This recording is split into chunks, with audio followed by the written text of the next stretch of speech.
Hello everyone, this is Akshita Gupta. I have secured All India rank 69 in UPSC 2020 exam. This was my first attempt and my optional was medical science.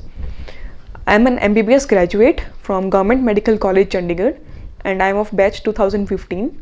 This was my first attempt and I gave it during my internship. The prelims was in the internship and rest the mains was in January after the internship. So in this video, I would like to tell you about my strategy of medical science optional. So in medical science optional, this was my graduation subject. तो मुझे इस पे काफ़ी confidence था. शुरुआत से ही मेरा focus यही था कि मैं अपना ऑप्शनल अपना मेडिकल साइंस सब्जेक्ट ही रखूँगी. तो मेरा ओरिएंटेशन शुरुआत से ही ऐसे था कि मैं अपने सिलेबस को थोड़ा प्रिपेयर करना शुरू करूँ. तो थर्ड ईयर में तो मेरा फोकस जीएस के सब्जेक्ट्स पे था, लेकिन फोर्थ ईयर के जो सब्जेक्ट्स हैं medicine, surgery, paediatrics and obs and gynae, ये चारों सब्जेक्ट्स मेरे ऐसे थे जो मेरे डायरेक्टली ऑप्शनल में आएंगे और काफ़ी पोर्शन में आएंगे. तो मेरा ऐसे था कि मैंने जब कॉलेज के लिए इन सबको प्रिपेयर किया तो साथ ही साथ मैंने अपने ऑप्शनल का सिलेबस निकाला और उसको साथ में रखा कि ये ऑप्शनल भी साथ ही साथ प्रिपेयर हो जाए तो बहुत अच्छा रहेगा. तो जब मैंने तैयारी शुरू की अपने फाइनल एग्ज़ाम्स के लिए और उस एग्ज़ाम्स के लिए, तो उसी वक्त मैंने अपना पीडियाट्रिक्स तो फिनिश कर लिया था कि जैसे पीडियाट्रिक्स का जो सिलेबस है वो क्लैश ही करता है हमारे यूपीएससी सिलेबस के साथ डायरेक्टली. तो उसी से ही अगर आप अपने एग्ज़ाम्स बहुत अच्छे से तैयारी करके देते हो तो आपकी आधी से ज़्यादा तैयारी हो जाती है. तो पीडियाट्रिक्स और सर्जरी के मैंने आधे नोट्स बना लिए थे तभी.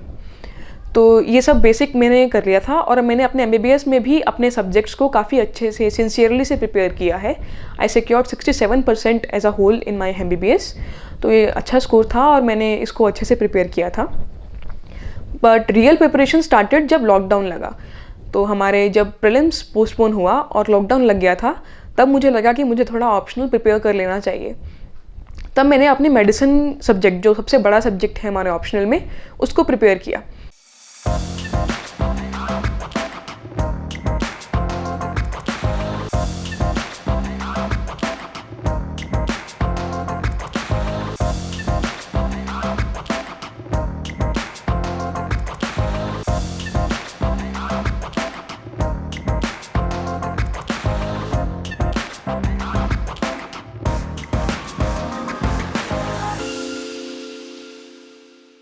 तो मेडिसिन में मैंने क्या किया, मैंने मैथ्यूज़ जो हमारी कॉमन बुक रहती है सब पढ़ते हैं, उस मैथ्यूज़ को लिया और उसकी फ़ोटोकॉपी करा ली जो सब्जेक्ट सिलेबस में मेंशन है.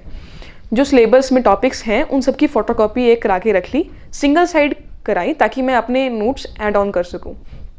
तो जो भी सब टॉपिक था जैसे कि मायोकार्डियल इन्फार्क्शन है या अस्थमा है, तो उनसे रिलेटेड फ्लो चार्ट्स जो हैं वो मैंने हैरिसन से निकाल लिए और वहाँ पर लिख दिए.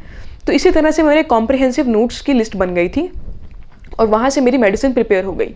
मैंने एक बार सारा सिलेबस अपना रीड किया, उन टॉपिक्स को रीड किया और जो भी एक्स्ट्रा था उसको प्रिपेयर किया. सबसे इंपॉर्टेंट ये था कि जो प्रीवियस ईयर क्वेश्चंस हैं उनको प्रिपेयर किया जाए. तो प्रीवियस ईयर क्वेश्चंस की लिस्ट निकाली और वहाँ से हर एक क्वेश्चन को प्रिपेयर किया. चाहे वो क्वेश्चन थोड़ा सिलेबस में नहीं भी है तब भी उसको प्रिपेयर किया, कुछ भी क्वेश्चन छोड़ा नहीं और हर एक के ऊपर एटलीस्ट 1 पेज का मटेरियल प्रिपेयर किया. इससे मेरे नोट्स बन गए थे. तो मेडिसिन मैंने ऐसे प्रिपेयर किया. जो सर्जरी हमारा मेन सब्जेक्ट रहता है उसको मैंने एसआरबी बुक से प्रिपेयर किया. वहाँ से मैंने अपने नोट्स बनाए और कोशिश की कि मैं जितना मैक्सिमम हो सके उसको अपने नोट्स में ऐड ऑन कर सकूँ.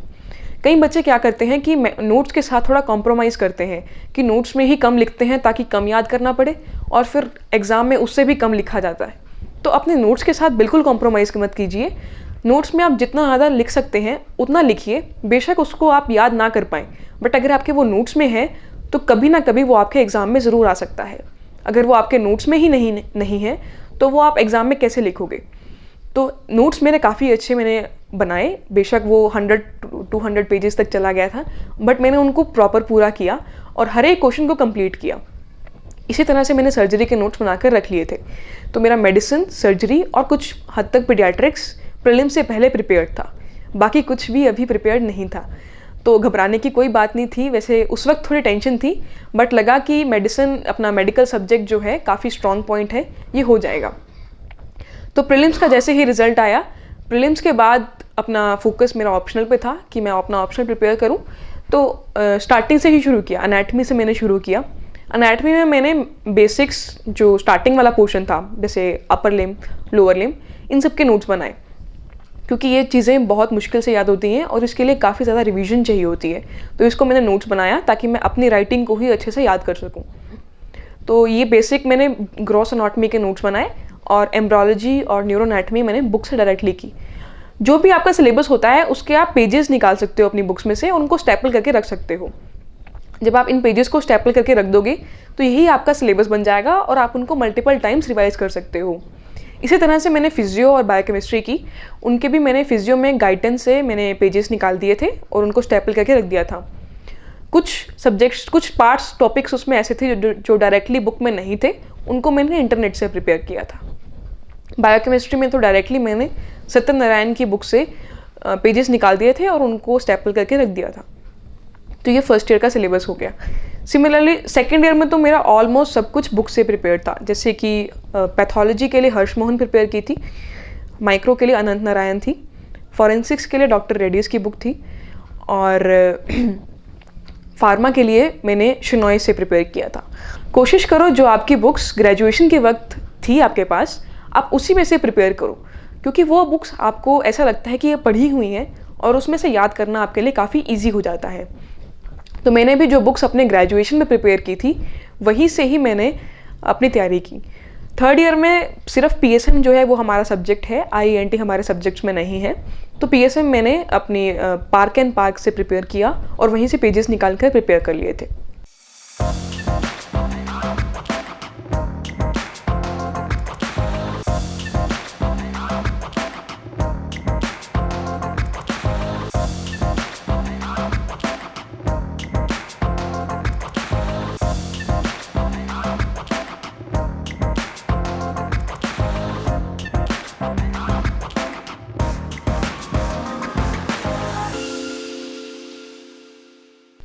ऑब्स एंड गायनी के लिए डायरेक्टली दत्ता से प्रिपेयर की थी और पीडियाट्रिक्स के लिए घई से प्रिपेयर किया था।